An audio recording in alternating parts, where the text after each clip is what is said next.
kumikita less than the minimum wage, definitely po, yan ay indirect na yan. Automatic po yan. Meron silang contribution dapat na. Estado po ang sagot dyan. At ikaw, na direct contributors, tumutulong ka sa kanila. Mamaya, maunawaan niyo kung bakit. So, ito hong programa napakaganda. Kapag ikaw ay below minimum wage, o maging minimum wage earner, automatic ka na wala ka ng tax. Wala ka ng withholding tax. Wala na. Libre ka na doon.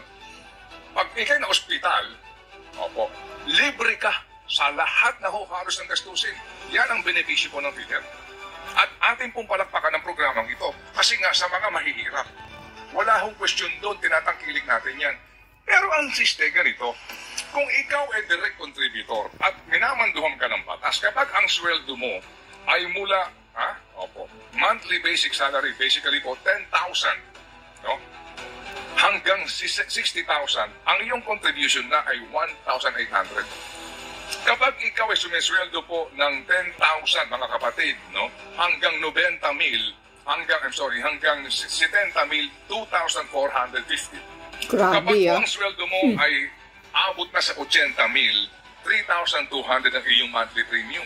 Oh my kapag gosh. 90,000 na sweldo mo, 4,050. Kapag 100,000 na ang sweldo mo pataas, 5,000 na ang iyong monthly Contribution. premium. Okay. Kwentahin mo ito ngayon na mga monthly premium. Yung ating pong case study, mga kapatid, na inoperahan dyan po sa PGH, ang kanya pong monthly contribution ay 2,050 for the past 20 years. Kwentahin mo yan sa bawat isang taon.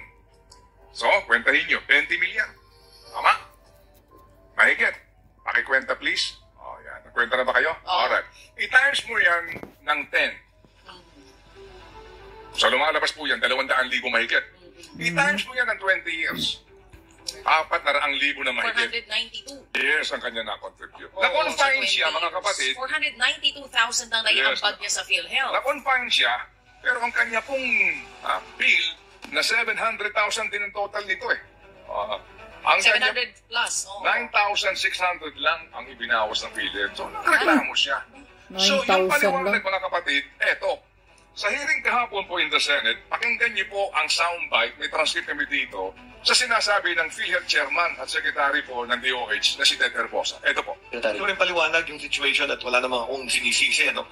Kasi ang kadalasan po, ang problema sa healthcare, pag may sakit ang iyong loved one, yung father, mother, or your wife, talagang pina-admit nila. Kung minsan ayaw nilang pumila sa charity, sa indigent, kung saan libre na po lahat tayo.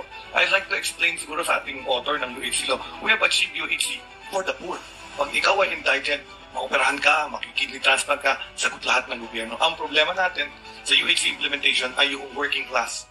Yung working class, papasok yan sa NKTI, papa-admit po yan sa private. Ang ano doon, ang private, out of pocket ka nun. Ibig sabihin nun, you agree, magbabayad ka kasi nagpa-private ka. Yung doktor may professional fee. Yung hospital, iba yung rate, depende sa room. Yung iba nangihingi, ano ba nga, naka-suite room pa. So, ako, masama din ang loob ko na hinihingan yung mait ng professional fee, hinihingan yung mait ng bayad sa kwarto na kung nagpunta lang sila sa charity, libre ko sila lahat, sagot sila ng government of the Philippines. So I think maganda magkaroon din tayo ng sistema sa Pilipinas, similar to Singapore. Pagpasok mo sa ospital, ang unang magpapatingin sa'yo ay hindi social worker. Ang unang titingin sa'yo ay financial advisor. Titingnan niya kung ano yung kaya mong bayaran, capacity to pay, at pagkatapos na sabihin niya, ay pwede ka dito sa suite room kasi yung insurance mo, kaya bayaran pag mataas.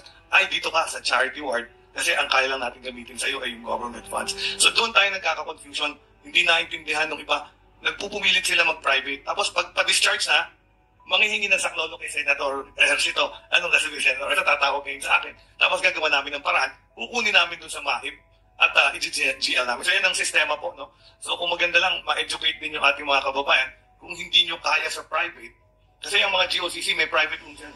At pag nagsabi mo private ka, may professional fee yung doktor yan. Pero pwede ka rin magsabi sa charity ka, walang professional fee po yun, bayad na yung mga doktor doon. So yan yung nagiging problema natin sa heart centers, this is specialty hospitals. Sige. So, yung MAIF na yan, yung medical assistance to indigent patient and financially incapacitated na hinihingi mo sa mga senador. So, klaro, di ba? Okay. Mr. Secretary, with all due respect, hindi po lahat ng nagpapa-private room ay gusto suite room. Just to make it clear, hindi po Tama. lahat. No? Baka yung mga may connection sa politiko siguro. So nangangahulugan, itong ating case study, kasi nag-private room siya. Nag-private room siya. So ikaw na working class, sabi nito kasi mga working class na ito, pagdating sa ospital, gusto private room.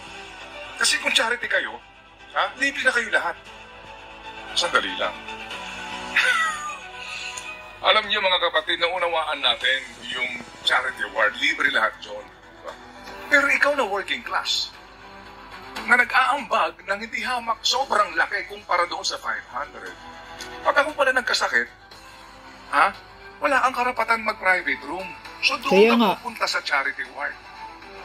Mr. Secretary Arbosa, ikaw kaya mag-charity ward mo? Hindi ko minamaliit ang mga nasa charity ward kasi nga po yun lang ang makakayanan eh. Pero sa mundong ito, kaya ka nga nagbabayad ng mas malaking premium eh. Correct. Para iba ang benepisyo mo, di ba? Nangangahulugan na para ka malibre at mabawasan ka ng malaking gastusin, doon ka sa charity ward. Ba't mo ba gusto mag-private room? Nakita niyo na ho ba ang charity ward ng mga pampublikong pagamutan? Mawalang galang lang, meron pong maaayos. Halimbawa po sa orthopedic, nabalian ka ng buto. Yung charity ward dyan, ilan po yan? 10 magkakaharap yan. Di ba? Sa PGH, mga kapatid, o maging dito po sa East Avenue, ang charity ward dyan, open yan, walang aircon yan, electric fan yan, tabi-tabi kayo lahat dyan. Kaya nga, tapos marumi pa. Charity ward ka dito sa hospital po ng, dito sa Pabella. Ilang kayo? 2 po yan, magkakatapat kayo. Charity ward ka doon? Nagbabayad ka ng 4,000, 2,000 per month na premium? Mawalang galang lang. Sa charity ward po, minsan, iba-iba na sakit ang tao. At mawalang galang lang, meron dyan, dumudumi na ho sa higaan. Madumi pa. Sa higaan. Hindi nalilinis. Titiisin mo yung amoy ng kapitbahay mo. Kasi gusto mo maka-avail ka ng full benefits sa PhilHealth. There's really something sick with this program. Correct. With all due respect. So nagbabayad ka, ito ng ating case study, nagbayad siya. Kung yung kanyang binayad ron sa PhilHealth, ganyan kinuha ng HMO, di nakakuha ka pa ng 400,000 na benepisyo, di po ba? Ang gusto mangyari ni Ginoong Herbosa, ikaw na working class, gusto mo na benepisyo, yabang mo eh. Nagpa-private room ka eh. Punta ka sa charity ward, doon libre lahat. Mabuti po kung ang charity ward natin lahat ay malinis at air condition.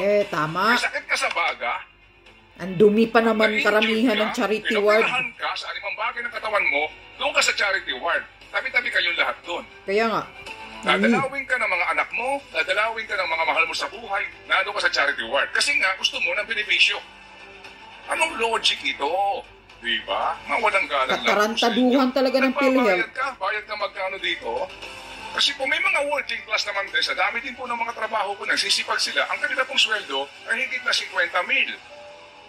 Namalit pa rin ho ngayon. Higit na 100,000 piso, namalit pa rin ngayon. Lalo na kung marami kayo, bahay mo, kotse mo,